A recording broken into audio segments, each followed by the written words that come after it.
સૌથી પહેલા રેક્ટેંગલ લેશું, ત્યારબાદ બ્લેક કલર લેશું અને લંબચોરસ દોરી લેશું.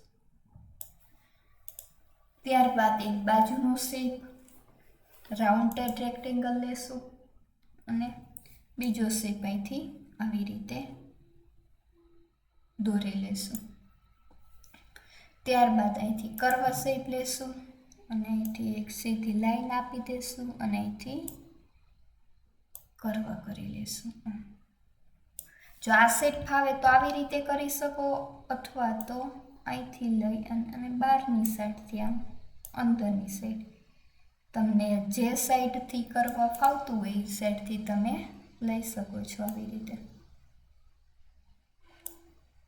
મિડલમાં ક્લિક કરી અને તમારે જેવડું અહીં ટચ કરવું એટલું કરી શકો છો. ફરીથી અહીંથી આમ સીધી લાઈન વચ્ચે ક્લિક રાખી અને આવી રીતે કરો.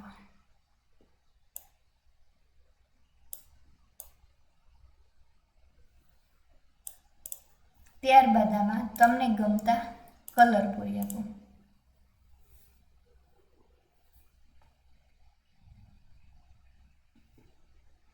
બેકગ્રાઉન્ડ કલર અગાઉથી જ આપણે સેટ કરી દઈશું.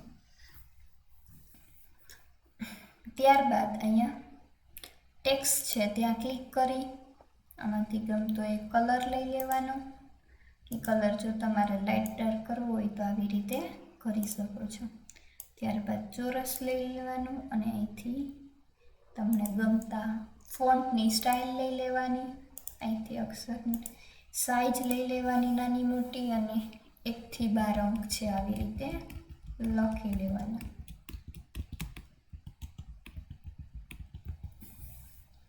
અક્ષરની સ્ટાઇલ ફેરવવી હોય તો પણ તમે અહીંથી જુદી જુદી સ્ટાઇલ આપેલી હોય જે ગમતી એની પર ક્લિક કરી શકો. આટલું થઈ જાય ત્યારબાદ ખાલી જગ્યા ઉપર ક્લિક કરવાની, સિલેક્શનમાં જોઈ લેવાનું. અહીંયા ટ્રાન્સપરન્ટ સિલેક્શન છે કે નહીં, જો ન હોય તો એની પર ક્લિક કરી દેવાનું એટલે જો ત્યાં રાઈટની નિશાની આવી જશે.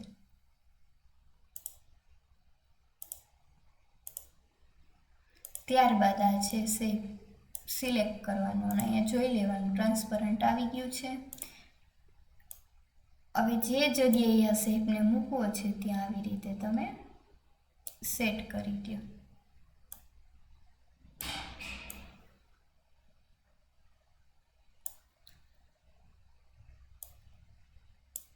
બધા અંક લખવા હોય તો બધા લખવાના, નહીં તો 1 થી 3 ને 6 ને એવી રીતે તમે લખો તો પણ ચાલે.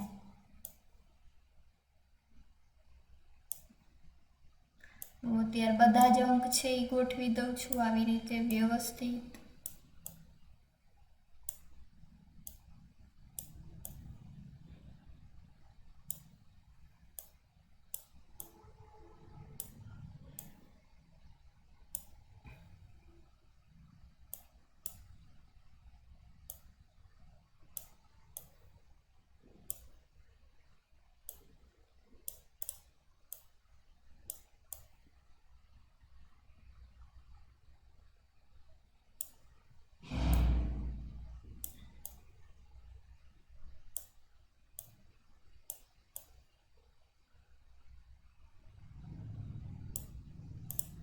ત્યારબાદ મિડલમાં અહીંયા બરોબર મિડલમાં કોઈ પણ એક કલર લઈ લેવાનો અને એક નાનું આમ રાઉન્ડ દોરી લેવાનું. રાઉન્ડની અંદર કલર ફિલઅપ કરો. હું બ્લેક કલર જ ફિલ કરી દઉં છું. ત્યારબાદ અહીંથી લાઇન ડ્રો કરવાનું. તમારે જેટલા ઘડિયાળમાં ટાઈમ રાખવો હોય એટલો તમે રાખી શકો છો. લાઈન ત્રાસી જાય છે, જો શિફ્ટ કી કરશો તો એકદમ સીધી રહેશે.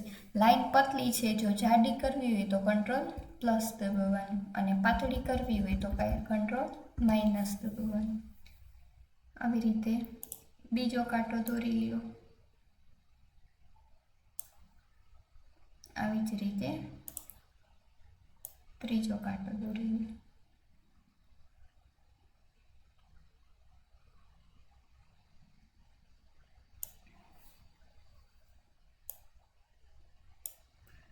ત્યારબાદ અહીંયા તમને ગમતું કંઈ નામ રાખવું હોય, કોઈ કંપનીનું કોઈ પણ, તો પણ તમે સાઈઝ અહીંથી નાની લઈ, ગમતો કલર લઈ અને અહીંથી સ્ટાઇલ લઈ અને તમે લખી શકો છો.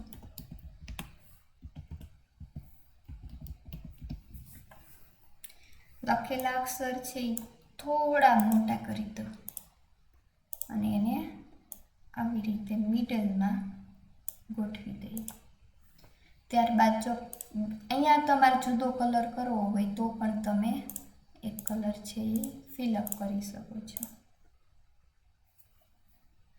Thank you.